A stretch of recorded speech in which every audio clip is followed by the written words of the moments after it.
त्रिविध टीका किन रोगों के लिए दिया जाता है?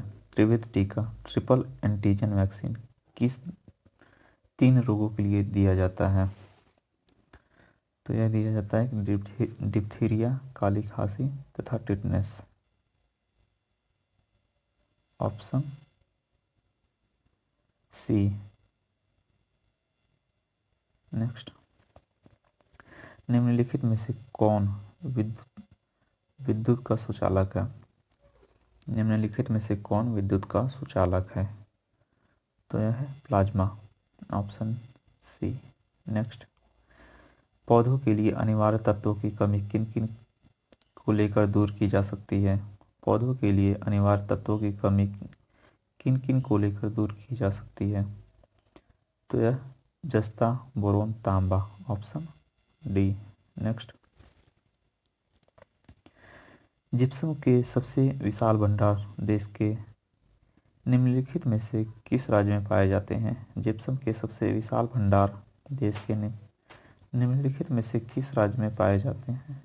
तो यह है राजस्थान। Option B. जस्ता तथा पारा तत्व है। जस्ता तथा पारा तत्व है, ट्रांजिशन तत्व है। Option D. नेक्स्ट, पौधों में जल एक महत्वपूर्ण घटक है जो भाग लेता है। पौधों में जल एक महत्वपूर्ण घटक है जो भाग लेता है प्रकाश संश्लेषण में। Option C. नेक्स्ट, ध्वनि तरंगों को विद्युत तरंगों में परिवर्तित करने वाले यंत्र को कहते हैं। ध्वनि तरंगों को विद्युत तरंगों में परिवर्तित करने वाले यंत्र को कहते हैं माइक्रोफोन। Option C. नेक्स्ट, निम्नलिखित में से कौन सा प्रोटोनलयी एंजाइम है? प्रोटोलोइक एंजाइम है, तो यह है पेपेन। Option D. नेक्स्ट, द्रवों में आकार का प्रवाह होता है, द्रवों में आवेश का प्रवाह होता है, द्रवों में आवेश का प्रवाह होता है आयनों द्वारा। Option B. नेक्स्ट, डोलोमाइट का महत्वपूर्ण उपयोग किस उद्योग में होता है? डोलोमाइट का महत्वपूर्ण उपयोग किस उपयोग में होता है? तो इस्पात तथा संबंधित उपयोग।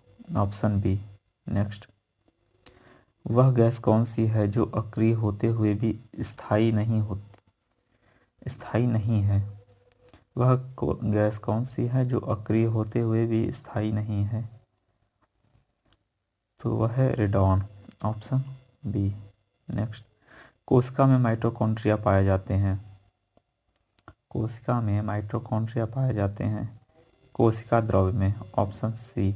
नेक्स्ट, पौधों में प्रोटीन का संश्लेषण मुख्य रूप से होता है। पौधों में प्रोटीन का संश्लेषण मुख्य रूप से होता है विभज्योतकी तथा संग्राहक ऊतकों में। Option D. नेक्स्ट, गेहूं के दाने में पाए जाने वाले प्रोटीन को कहते हैं गेहूं के दाने में पाए जाने वाले प्रोटीन को कहते हैं ग्लूटेलिन। नेक्स्ट, विभव प्रवणता का मापक होता है। विभव प्रवणता का मापक होता है, तो यह होता है ओम सेमी। नेक्स्ट, प्रोटॉन तथा न्यूट्रॉन तथा प्रोटॉन की संख्याओं के योगफल को कहते हैं। न्यूट्रॉन तथा प्रोटॉन की संख्याओं के योगफल को कहते हैं द्रव्यमान संख्या। Option C. नेक्स्ट, निकोटीन पदार्थ किस पौधे में पाया जाता है? निकोटीन पदार्थ किस पौधे में पाया जाता है? तो यह तंबाकू में पाया जाता है। Option A. नेक्स्ट, पोलियो रोग किस वर्ग के रोगाणु द्वारा होता है? पोलियो रोग किस वर्ग के रोगाणु द्वारा होता है? तो यह विषाणु से होता है। Option A. नेक्स्ट, निम्नलिखित में से किस पौधे की जड़ों पर ग्रंथियां पाई जाती हैं?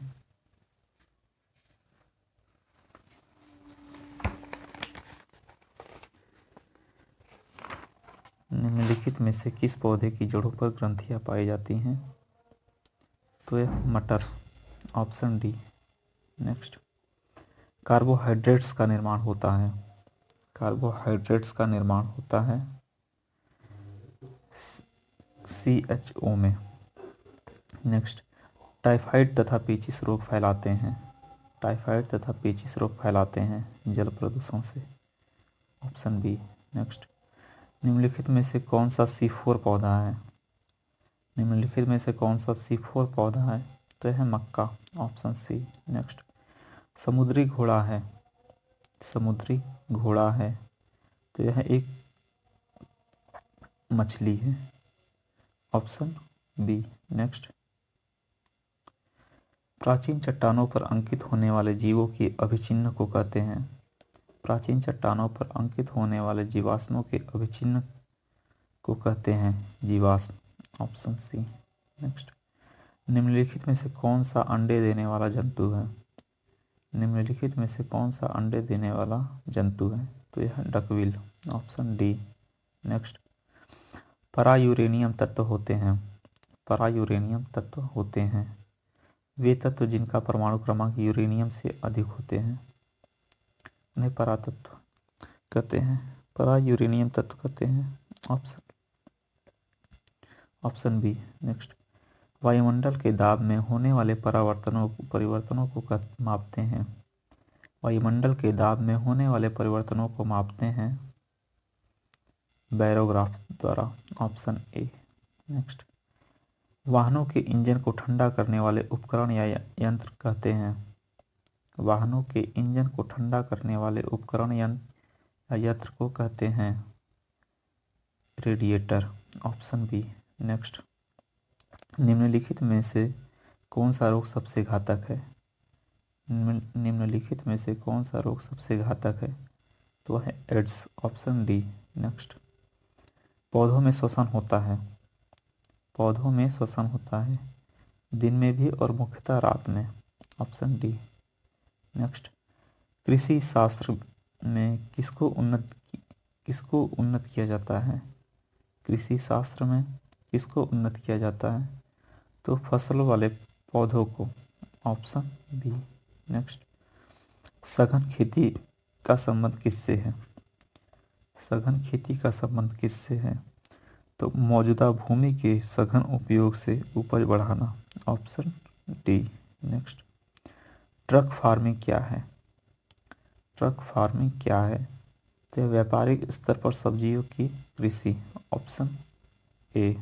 नेक्स्ट, फ्लोरीकल्चर के अंतर्गत किसका अध्ययन किया जाता है, फ्लोरीकल्चर के अंतर्गत किसका अध्ययन किया जाता है, तो यह फूलों का। Option D. नेक्स्ट, पोमोलॉजी के अंतर्गत किसका अध्ययन किया जाता है, पोमोलॉजी के अंतर्गत किसका अध्ययन किया जाता है, तो यह फलों का। Option A. नेक्स्ट, ओलरी कल्चर शब्द का संबंध है, ओलरी कल्चर का शब्द का संबंध है ए सब्जी विज्ञान से। नेक्स्ट, सिल्वी कल्चर के अंतर्गत किसका अध्ययन किया जाता है, सिल्वी कल्चर के अंतर्गत किसका अध्ययन किया जाता है, तो यह किया जाता है वनों का। Option D. नेक्स्ट, मोनोकल्चर एक विशिष्ट लक्षण है, मोनोकल्चर एक विशिष्ट लक्षण है स्थानांतरित कृषि व्यवस्था का। नेक्स्ट, मृदा के अध्ययन का उल्लेख करने के लिए प्रयुक्त शब्द क्या है, मृदा के अध्ययन का उल्लेख करने के लिए प्रयुक्त शब्द क्या है, तो भूमि विज्ञान। मृदा से संबंधित विज्ञान क्या कहलाता है, मृदा से संबंधित विज्ञान क्या कहलाता है, तो यह कहलाता है मृदा विज्ञान।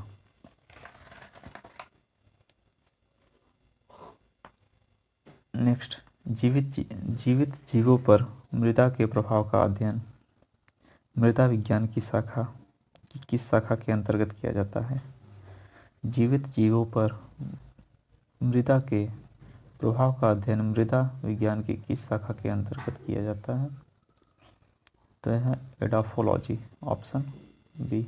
नेक्स्ट, भारतीय कृषि अनुसंधान समिति ने भारतीय मिट्टी को कितने वर्गों में विभाजित किया है, भारतीय कृषि अनुसंधान समिति ने भारतीय मिट्टी को कितने वर्गों में विभाजित किया, है, तो यह किया है 8 वर्ग में, ऑप्शन सी। नेक्स्ट, नूतन जलोढ़ मिट्टी, नूतन जलोढ़ मिट्टी किस नाम से जानी जाती है, तो यह खादर। नेक्स्ट, काली मिट्टी का काला रंग किसकी उपस्थिति के कारण होता है, काली मिट्टी का काला रंग किसकी उपस्थिति के कारण होता है, तो यह होता है टिटेनीफेरस, मैग्नेटाइट एवं ह्यूमस, ऑप्शन सी। नेक्स्ट, किस मिट्टी में अधिक समय तक आर्द्रता बनाए रखने की क्षमता होती है, किस मिट्टी में अधिक समय तक आर्द्रता बनाए रखने की क्षमता होती है, तो यह होता है ऑप्शन बी, काली मिट्टी में। नेक्स्ट, किस मिट्टी में कृषि के लिए सिंचाई की आवश्यकता नहीं पड़ती, किस मिट्टी में कृषि के लिए सिंचाई की आवश्यकता नहीं पड़ती है, तो यह काली मिट्टी, ऑप्शन ए। नेक्स्ट, किस मिट्टी का स्थायी नाम रेगुड़ है, किस मिट्टी का स्थायी नाम रेगुड़ है, तो यह काली मिट्टी का।